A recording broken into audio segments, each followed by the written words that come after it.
Well, let me ask you this: if I had, I'm suddenly in charge of DC and Marvel, all the big comic companies and Image, everybody, and I can say to you, John Gallagher, I love Max Meow so much, I will let you do anything you want with any character from the universe or any team of characters.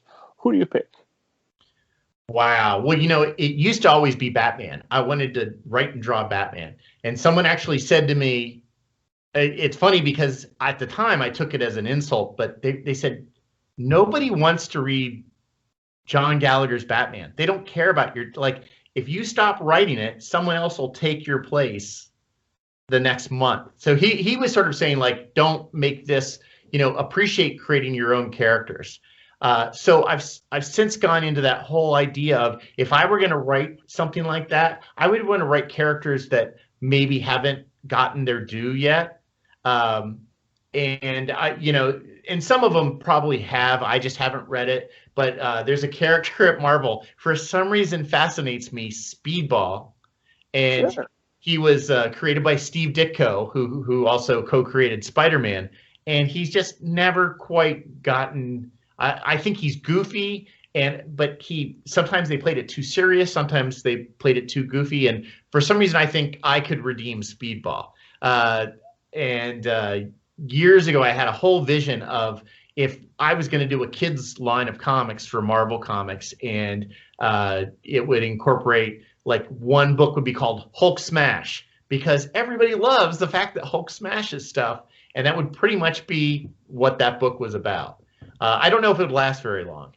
And then if I had to go into DC Comics, I love Robin. I mean, as much as I love Batman, Robin was really the inspiration. I kept just wishing that my dad would reveal to me he really was Batman, and now I was going to get to be Robin.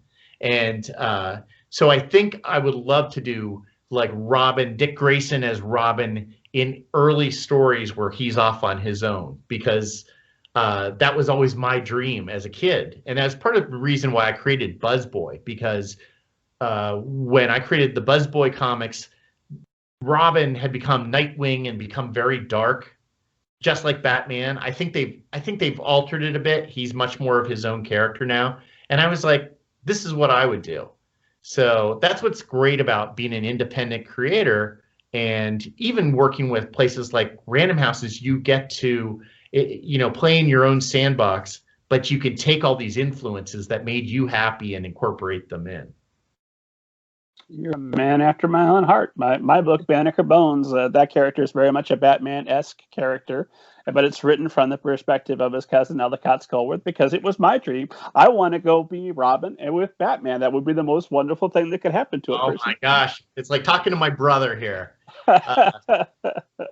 I know. Well, Jules Pfeiffer, the cartoonist I was talking about, who did that book, The Great Comic Book Heroes, he wrote in his foreword how he hated Robin. And I was like, how can you hate Robin? He's the greatest character ever. He hated him because Batman, as a kid, you can aspire to become Batman. When I turn 15, I'll start to lift weights and I'll study detective books. But Robin was already perfect. So I guess he was jealous of Robin. And but I guess I was so full of myself. I'm like, hey, yeah, I can be Robin. I can be Robin today. So I never did get into that peak of physical fitness that I should have. So I guess it's good that I just write the stories. No, I was figured about a 6-7 month timeline. You get with Batman. Batman's like, good news, I've got a workout center here in the cave. All right, well, let's look into lifting weights, and right. We'll get this down. It's yeah, that's the new Bowflex is Batflex. He'll get, and then you, to keep in shape, you get chased by his robot dinosaur and fight bad guys. I like that. Yeah, you could get in peak condition pretty quick. Yeah. Wouldn't be an issue. I also love comic book arguments. I mentioned why wouldn't he eat the whole meatball, and it's a very much a comic book person argument, or why is Batman v Superman hinges on that they know each other's moms are named Martha, and therefore the movie is run. It's like, that movie was absurd to begin with. At no point was this going to be a realistic depiction of the human condition, nor would we want it to be. And so anytime somebody picks on something in a comic book, there's a part of me that gets it, and there's another part of me that goes, "What's all the things we saw? The billionaire that wants to help humanity and is risking his own life for that." I wish that our billionaires did that. All of that, and that's the thing that's, I was on board, but that's not realistic. Get out of here. Well, it's like the old, I was at a comic convention when I was 13, and someone asked a creator, like, your version of the Fantastic Four, is that a real story or imaginary? And he said, they're all imaginary. And that's what I try to do is, I'm not as big a fan of Zack Snyder and his his Superman, when he did what was that called? Man of Steel.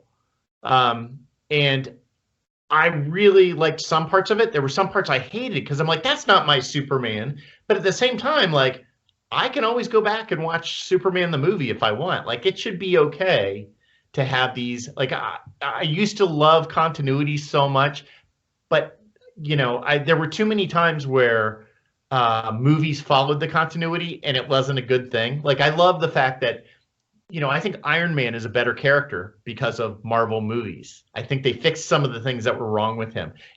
But it's funny because you talked about the scene where Batman and Superman both find out their mom is named Martha. And I've had these visions of, like, then Batman's fighting Martha from the Martha Speaks children's books, where it's a dog that can talk. And he's like, Martha. And then he's battling George Washington. Or finds out that the wife is Martha. Like, you can connect with every Martha that ever was in literature, and but yeah, at the same time, that's in some ways that's more realistic, because how absurd would it be for these two guys to be fighting like they are? And I want more forgiving, like the Man of Steel. There are some things that I'm not crazy about, but there's that one scene that when it comes up, I just skip it and I say, "Oh, I assume Jonathan Kent had a heart attack instead of dying in a tornado." Great, let's get that into the movie. It's fine. Yeah, and at the same time, it's like, we don't have to tell it the same way every time. Somebody did an approach, and it was just like we talked a little bit before this started about how there's going to be a Zack Snyder cut for Justice League, and while, like I said, he's not my favorite director, but at the same time, he has a vision, and if his vision works, then they'll do more movies like that. If his vision doesn't, then good, we'll try something else. And that's been done. There's been 2 Fantastic Four movies, styles, 3 movies, but 2 different styles. And then I think there's going to be a new Fantastic Four coming up in the Marvel Universe movies. And probably 20 more. You get tired of any of the way the character is being done, just wait. They'll reboot it. It'll be fine. Exactly. Well, and I will say the one thing I love about comics is how ageless the characters can be, and that is one of the dangers about the movies, is the actors are going to get older, and are they going to do they have to have the characters move on, or are they going to let a new actor play this character? Like, I think there's a danger to that, because when you start aging your characters in real time, just like James Bond has been played by 5 different actors now in movies, and if maybe more, I don't know. I don't know if we're counting Woody Allen. I mean, why wouldn't we count Woody Allen? Sure. But that stuff is interesting to me, and I'm also, like, even with the Star Wars movies, fans got mad. Well, they didn't do this, and I think people get this vision of what they should have done in Star Wars. Like, everybody thinks they know what should have happened for episode 7 or 8.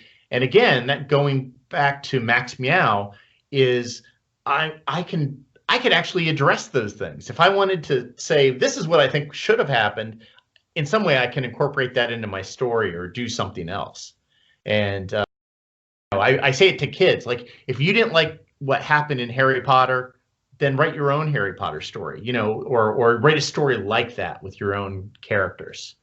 I'm still mad about Sirius Black being dead in the Harry Potter movies. I mean, in the book, I was like, he is not dead. They did not say abracadabra. It was something, I don't know, stupefied. He fell into this void. But in the movies, they made sure you knew he was dead. And I'm like, no, he's not dead. And I was always the kid that I couldn't have, there had to be, the hero had to win in the end.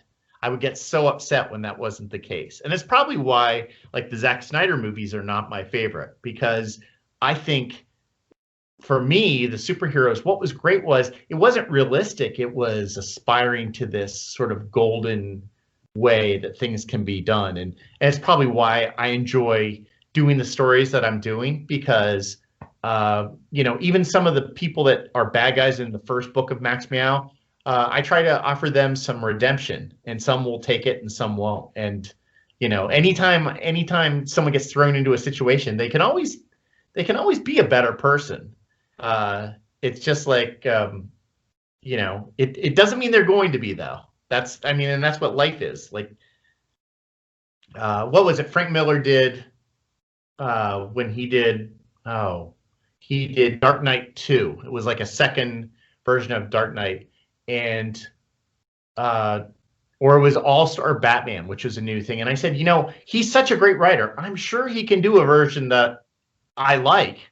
He could do a fun version, and I didn't like it. And I'm like, but you know, he could still do that. So I'm talking in circles. It was when he directed the Spirit movie. Oh, which should have worked on paper. That should have been the most amazing movie I was ever going to see. Right.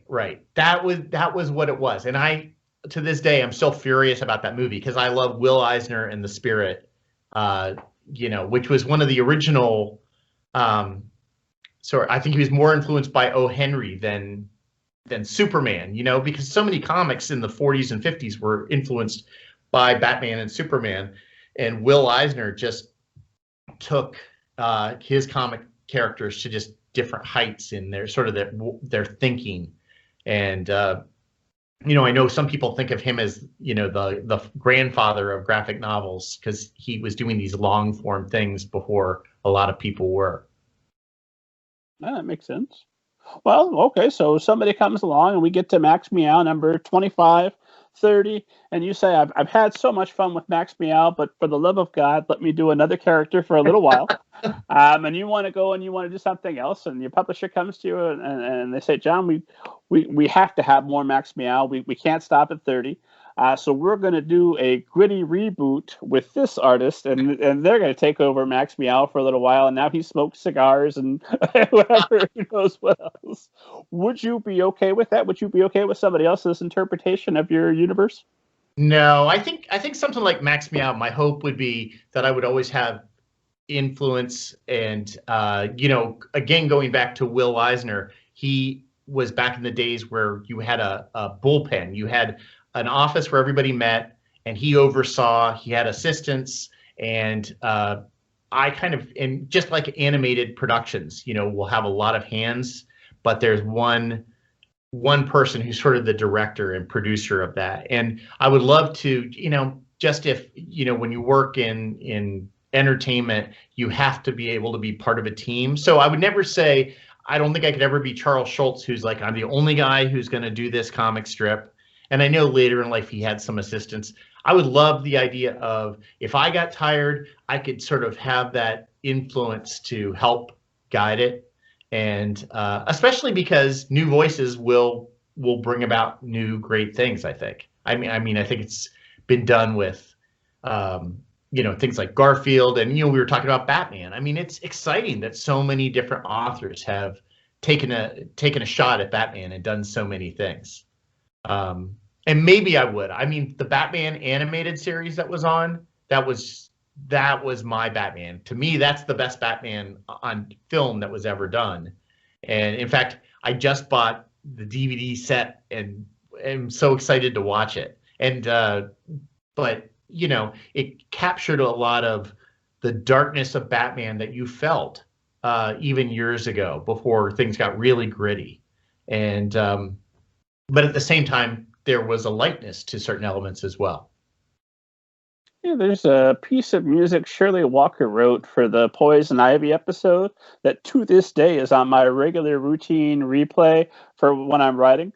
It's just this big operatic piece of Batman the first time he battles Poison Ivy in her greenhouse, and it's music so good that part of me feels like, why would you put this in a cartoon? This could be its own feature film score. And part of me also, because that's how good the animated series was, that you wouldn't just have music, you would have Shirley Walker write what might be, I think, her best music ever for Batman versus Poison Ivy. Oh, I'm going to go pull that up tonight so I can hear that.